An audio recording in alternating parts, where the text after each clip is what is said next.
पसंत आहे मुलगी, पसंत आहे मुलगी.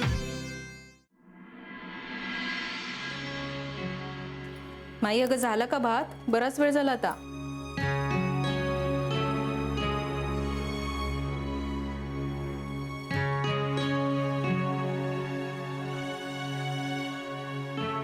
माई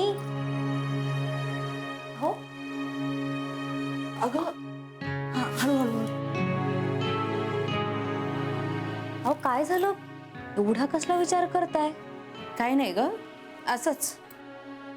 तरी विशेष काही नाही. माई सांग ना. अदिती अगं खरंच काही नाही बाळा. मग तुम्ही एवढ्या गप्प का आहात? असंच. माई तुला काहीतरी झालंय आम्हाला कळतंय, तू सांगून टाक बरं. माई मी बाहेर जाऊ का थोडा वेळ? तुम्ही हवं तर जिजींना सांगा ना. अगं तसं काही नाहीये बाळा. अहो नाही नाही, मी अगदी मनापासून म्हणते. आपण सगळ्याच गोष्टी सगळ्यांना नाही ना सांगू शकत. मी जाते खरंच बाहेर, काहीच हरकत नाहीये. अगं तसं नाही ग. आणि तुझ्यापासून काय लपवायचं ग? तुला तर सगळंच माहितीये. कशाबद्दल बोलताय तुम्ही? नंदिनी बद्दल. तिचं काय? अगं मला वाटलं होतं की आता तिचं लग्न ठरेल. मुलाची तिची पत्रिकाही जुळली होती. पण सगळीकडनं त्या मुलाबद्दल चांगलं ऐकायला येत होतं. सुनील ना? हो ग, तोच. नाही, चांगलाच मुलगा आहे तो. तुला कसं काय माहिती? अहो आमचे जे डॉक्टर काका आहेत ना, त्यांचा भाचा आहे तो. हो, मला म्हणालं होतं खरं कोणीतरी असं. पण मग पुढे काय? अगं कुमुदचाही नातेवाईक आहे तो. मग कुमुद म्हणत होती चांगला नाहीये तो मुलगा. असं कुमुद म्हणाली? हो, म्हणजे व्यसनी आहे म्हणे, त्याच्या भानगडी आहेत, मुलींना मारायचा तो, आणि काहीतरी आर्थिक व्यवहारातही घोटाळे केलेत त्यांनी, आणि म्हणून आता पळून आलाय म्हणे गावाला. कोण? सुनील? नंदे काय वेड बीड लागलाय का तुला? का बाधा चढलीये कसली? अगं नंदे, एवढं सोन्यासारखं स्थळ आलंय आणि कसली अवदासा सुचतीये ग तुला? अगं नंदे, अगं लग्न झालंय त्याचं. आता त्या पोरीची सवत म्हणून राहणार आहेस का तू? तशीच राहणार आहेस पुनर्वसू बरोबर? कल्ला पक्कल उचलली जीभ आणि लावली टाळ्याला. कळताय का तुला? जाऊ ते म्हटलं तर जास्तच होत चाललंय तुझं. तशी नाही ऐकणार तू. अक्काला सांगते तीच वटणीवर आणेल तुला. थांबालेच मी. आत्या तुला शपथ आहे बाबांची. नंदे, नंदे हे असला काहीतरी करू नकोस हा. खरंच शपथ आहे. आधी सुटली म्हण शपथ. सुटली म्हण नाही तर थोबाड फोडीन. नंदे तुला काय वाटलं ग? तू वाटेल ती थेर करशील आणि आम्ही चालवून घेऊ? लाच बीज विकून खाल्ली आहेस का तू? आत्या मी सांगते सगळं. तुला नाही ना पटलं तर तू सांग अक्काला, पण एकदा ऐकून तरी घे. काय सांगायचंय तुला? तू ये, तू बस इथे पहिले. नंदे सोड. अगं बस ना. आत्या, मोठ्या आत्याला सांगणार नाहीस ना? ते मी ठरवीन, तू बोल. अगं स्वप्न आहे माझं, एकुलतं एक स्वप्न. मी लहानपणापासून पाहिलेलं. देवानं काही दिलं नाही मला, सगळं काढून घेतलं माझ्याकडून. पण तू तरी अशी निष्ठुर वागू नकोस. माझ्या स्वप्नाला अशी पायदळी तुडवू नकोस. ए, ही नाटकं बंद करा तुझी. तुला आज नाही ओळखते मी. अगं खरं सांगतेय मी, आपली स्वप्न कदाचित एकच असतील. म्हणजे? अगं तेच तर सांगायचंय तुला. तुला आठवतंय लहानपणी मी या घरात खेळायला यायचे. माई तुम्ही कुठला तरी वेगळा सुनील पाहिलाय का? नाही ग, हाच तो सुनील. त्या दुसऱ्या मुलाचं नाव काहीतरी वेगळं होतं, मनोज की असं काहीतरी. हे जोशी बुवांनी सुचवलेलं स्थळ आहे. अहो नाही माई, तो चांगला आहे मुलगा. म्हणजे अहो मी आणि वासू त्याला भेटून आलोय. कधी? आजच. कशासाठी? म्हणजे खरं तर सहजच त्याचा फोन आला होता, म्हणून आम्ही दोघं जण गेलो आणि भेटलो त्याला. फार चांगला मुलगा आहे हो. माझाच दूरचा नातेवाईक आहे सुनील. बरं आहे का पण मुलगा? उत्तम आहे. आणि तसेही हे उद्या चाललेत ना चौकशीसाठी. नंदिनीच्या आयुष्याचं सोनं होणार आहे. मलाही म्हटली होती कुमुद की चांगला आहे मुलगा. कोण? हा सुनील? हो, भाऊ त्याची चौकशी करायला गेला होता ना. सगळे लोक अगदी चांगलं सांगत होते त्याच्याबद्दल. मला असं का म्हणाली ती? नवलच वाटतंय बाई मला तर. माई थांब, एकतर ती माझ्याशी तरी खोटं बोललीये किंवा दादांशी तरी. मला काय मोठ्या घरांचं मोठ्या वाड्यांचं आकर्षण वाटायचं. बाबा कधी मोठं घर नाही घेऊ शकले. ते कायम हरवलेलेच असायचे स्वतःमध्ये. ना त्यांच्याकडे माझ्यासाठी वेळ होता ना पैसे. पण मग मी यायचे या वाड्यात खेळायला. मला आणि यांना खेळताना बघून कुणीतरी एकदा माईंना चिडवलं, सूनच करून घ्या की हिला म्हणून. तेव्हापासून मी स्वप्न बघतीये या घराची मालकीण होण्याचं. या घराच्या तिजोरीच्या किल्ल्या माझ्या कमरेवर असतील आणि गावभर मिरवीन मी त्या. सगळं माझ्या हातात असेल. आचार्यांकडून नैवेद्याचा स्वयंपाक करून घेईन मी. सगळे मला विचारतील. आज जो माईंना मान आहे ना, तो पुढे जाऊन मला मिळेल. वड पुजलाय मी. आयुष्यभर या घराची स्वप्न पाहिली आहेत. जेव्हा या घरात राहत नव्हते तेव्हापासून हे घर माझ्या आयुष्यात आहे. आणि आता आल्यानंतर त्या घराला सोडून मी दुसऱ्या कोणाशी तरी लग्न करू? नंद्या का स्वप्न सगळेच बघतात. मला माझं स्वप्न पूर्ण करायचंय. पण आता पुनर्वसूचं लग्न झालंय. त्याला काही अर्थ नाहीये. अर्थ नाहीये म्हणजे? ते दादा मान्य नाही करणार. किती काय मान्य करणार नाहीत ग? आज ना उद्या ते तिला सून म्हणून स्वीकारतीलच. असं नाही होणार. नंदे वेड बीड लागलंय का तुला? अगं मी सांगतेय ना तुला, नंदे ती बायको आहे पुनर्वसूची. फार काळ नाही राहणार ते. म्हणजे? माझ्या प्रेमावर विश्वास आहे. अगं ए, तुझं प्रेम असून काय उपयोग आहे? पुनर्वसूचं प्रेम हवं ना तुझ्यावर. आहे. आहे? मी सांगीन तुला नंतर. नंदे, नंदे तू काही लपवतेस का माझ्यापासून? अगं आत्या तसं नाही. अगं शके, मी आता रामला भेटून आले, त्याच्याशी बोलून आले. हो? अगदी सुस्वभावी आहे हो मुलगा. घरचं सगळं चांगलं आहे. तो अगदी देव माणूस आहे. तसं घर लहान आहे ग, 2 खोल्यांचंच आहे. पण आता राजा राणीच्या संसाराला कशाला हवाय महाल? मुळात ते घर त्याच्या नावाचं आहे, हे काय कमी आहे का? अगं मोठी आत्या. नंदे, चांगला असेल मुलगा ना तर सरळ लग्नाला उभं राहायचं. जास्तीचा शहाणपणा केलास ना तर फोडून काढेन, लक्षात ठेव. जा वाटेत तेल घेऊन ये आणि माझे पाय सोडून दे. चल. आई आई ग ईश्वरा, सगळं चांगलं होऊ दे रे बाबा. अक्का मला सांग ना, राम काय म्हणाला अजून त्या मुलाबद्दल? अगं तुला सांगते, तो राम म्हणाला त्याची काय नोकरी आहे, काय पैसा मिळतो त्याला. पण असं का केलं असेल कुमुदने? मुद्दाम केलं नसेल ग माई. पण ती कुणाशी एकाशी तरी खोटं बोललीच आहे ना. पण जीजी, त्या तुमच्याशी का खोटं बोलतील नाही? पण मग यांच्याशी तरी खोटं बोलायचं कारण काय? मला ना असं वाटतंय काहीतरी कन्फ्युजन झालेलं असावं. म्हणजे त्यांचा ना काहीतरी गैरसमज झालाय. कशाबद्दल? मी तर तिला काही विचारलंही नव्हतं. ती स्वतःहूनच सांगायला आली मला. हो,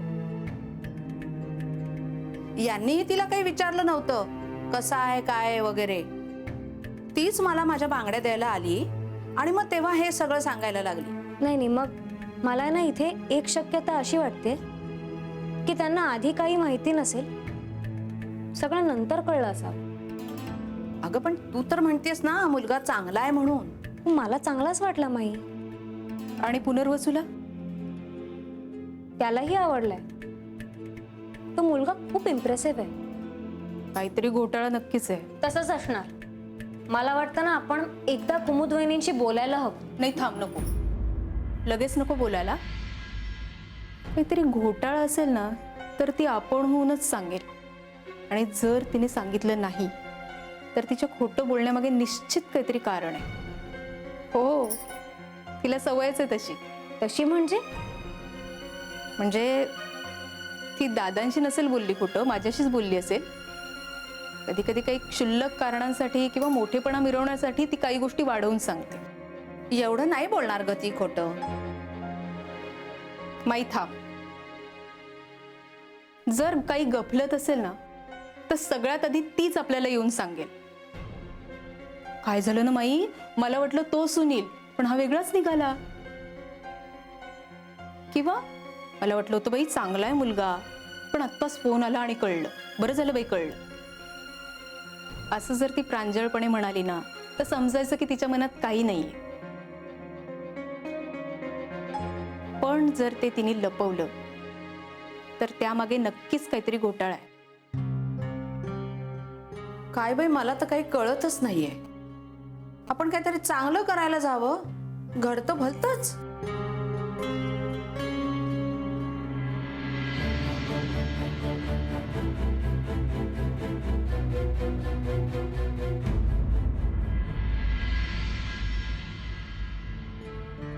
अहो आई, अशा तुम्ही बसून काय राहिलाय? झोपा बरं तुम्ही. डॉक्टरांनी तुम्हाला विश्रांती घ्यायला सांगितली. अगं पण एवढी पण आजारी नाहीये मी. आई असं नाही हा, डॉक्टरने सांगितलं ना विश्रांती म्हणजे विश्रांती. अरे जरा बरं वाटतंय मला. मग जायचं का आपण उर्मीकडे? हा, नाही म्हणजे एवढंही बरं नाही वाटत आहे मला. तेच तर ना, अगं म्हणून तर सांगतोय आराम कर आई. घे घे सफरचंद खा. ए अरे मला नाही आवडत सफरचंद. सफरचंद आवडत नसेल तर माणसानं आजारी पडू नये. अरे काय विद्याधर सारखं. अहो आई, खा ना थोडस, तब्येतीला बरं असतं. हा, आणि डॉक्टरांनी पण सांगितले माहितीये, फळ खा म्हणून. आणि वरती डॉक्टर म्हणाले तुझ्या आजारपणाचं हेच फळ आहे म्हणून. हे एवढे घाणेरडे विनोद करून अजून आजारी पाडशील मला. आई, खा ना थोडस. हे नको ग मला, प्लीज प्लीज नको. अगं बरोबर, डॉक्टरांचा फोन आला होता. काय फळं खा म्हणून? आई अगं तो त्यांचा भाचा आहे ना सुनील. हा हा, तो परत गेला मला वाटतं ना. हो, उर्मीच्या घराजवळच घर आहे त्याचं.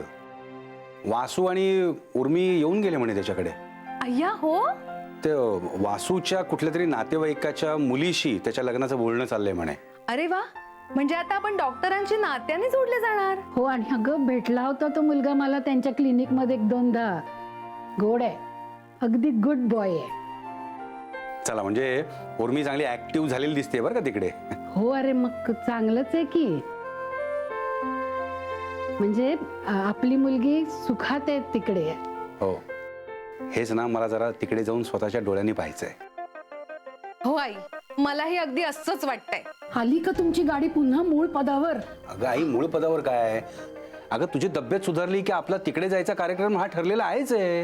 हा हो हो, बरं घे तुझ्या आजारपणाचं हे काळं पडत चाललेलं फळ खा. विद्याधर. आई, घ्या ना थोडस. सीमा प्लीज. तुम्ही पण ना आई हट्टी आहात. खा.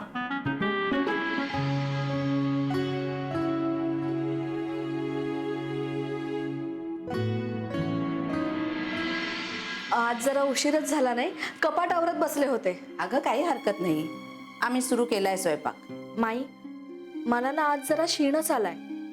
अगं मग जाऊन जरा पड जा. नाही नको, बरं दिसत नाही ना ते. म्हणजे सासूबाई, नणंद, जाऊ स्वयंपाक घरात आहेत आणि मी आज जाऊन लोळतेय. बरं नाही ना दिसणार. तेवढं काही झालेलं नाहीये, मी करते काम. हे निवडू का?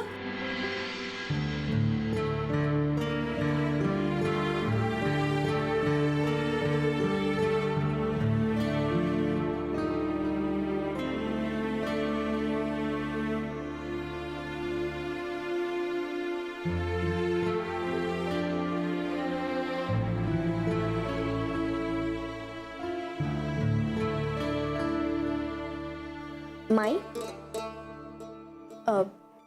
दादा काही बोलले का हो? कशाबद्दल? हेच नंदिनीच्या स्थळाबद्दल. काय बोलणार? हेच हो की नाही. ते आता इतक्यात कसं ठरेल? ते माहिती काढतील ना. अगं बाई, खरंच? म्हणजे काय, माहिती तर काढावीच लागणार ना. अहो माई, पण मी खोटं नाही बोलले. तू कशाला खोटं बोलशील? ज्यांनी तो मुलगा चांगला आहे असं सांगितलंय ते खोटं बोलत असणार ना. मग नीट चौकशी नको करायला? म्हणजे अजून निर्णय झाला नाहीये का? कसा होईल? मी काय म्हणते कुमुद, ते बटाटे व्यवस्थित कापलेत ना? हो,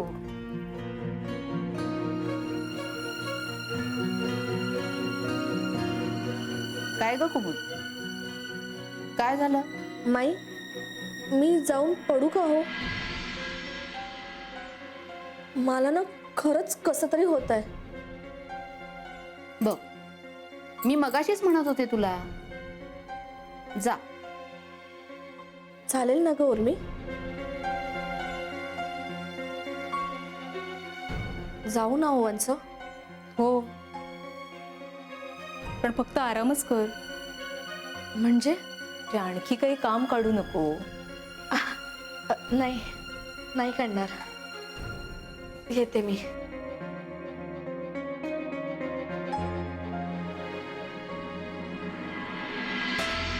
काहीतरी आहे. मलाही तेच वाटतंय, काहीतरी काळबेरं नक्कीच आहे. कुमुद तशी नाहीये खरं म्हणजे, आणि तिचा काय फायदा आहे सगळं करून? तेच शोधावं लागणार.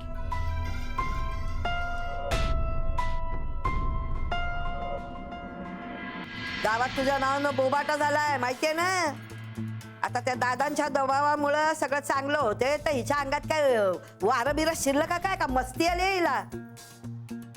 ते दादा हिला लेख लेख म्हणवतात, तर तू काय स्वतःला या घराची लेख समजायला लागलेस? मी काय स्वतःला त्यांची लेक बीक समजत नाहीये.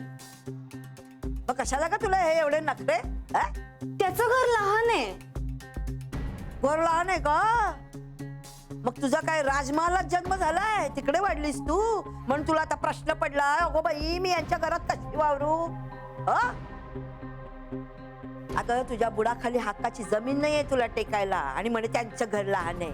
अगं नशीब समज, त्याला स्वतःच घर तरी आहे. अगं कित्येक लोक भाड्याच्या घरात संसार थाटतात, आयुष्य संपेपर्यंत त्यांचं काही हक्काचं घर होत नाही. आणि हिला भिकेचे डोळे सुचतायत, म्हणे घर लहान आहे. बाप गेला तसं हिच्या डोक्यात परिणाम झालाय का ग? नाही तर काय. शके, सांग तिला मी गप्प आहे तर गप्प आहे. हा रागाऊपणा करायला लागली ना तर सगळी हडप खिळखिळी करून टाकीन. सांग तिला. सांगते.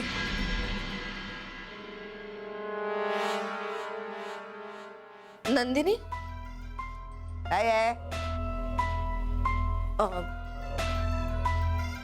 नंदिनी जरा येतेस का ग? कशाला? माईंनी बोलवलंय, चल ग.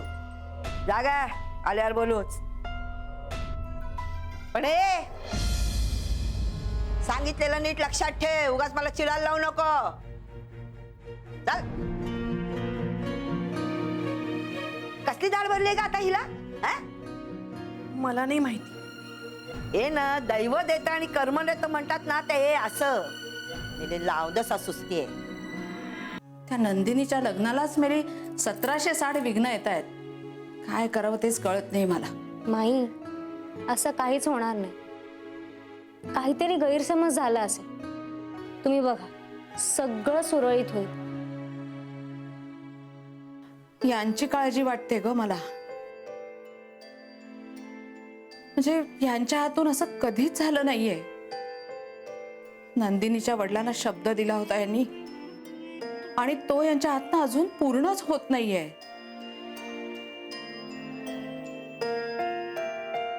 चैन पडत नाहीये त्या माणसाला. रात्र रात्र जागे असतात.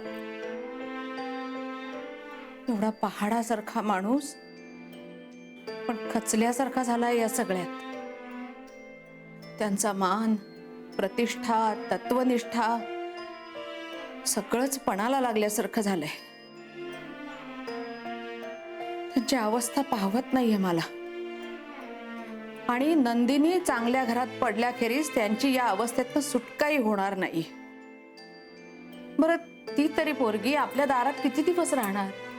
या घरात तिचा ठरलेला साखरपुडा मोडला आणि तरी अजून ती इथेच राहते. बरं दिसत नाही ना ग. बरं, त्याची कारणं वगैरे सगळी आपल्याला माहिती. बोलणाऱ्या लोकांची तोंड कोण धरणार?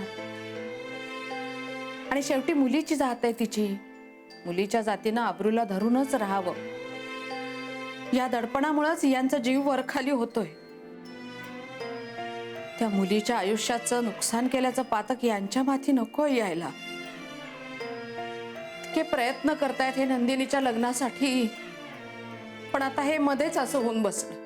बरं, आपल्या पोटची पोरगी असती तर वेगळी गोष्ट होती. तर ही लोकाची पोर आहे.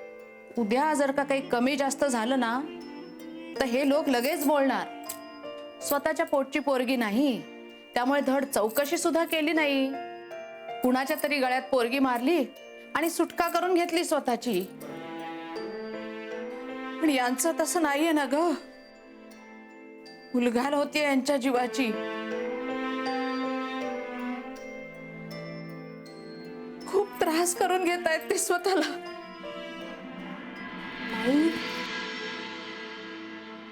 माई, तुम्ही काळजी नका करू. नंदिनीचं आहे ना सगळं नीट होईल बघ. आम्ही आहोत ना तुमच्या सोबत. माई, आपण सगळे मिळून प्रयत्न करू. तू नको एवढी काळजी करूस. होईल अगं तिचं लग्न.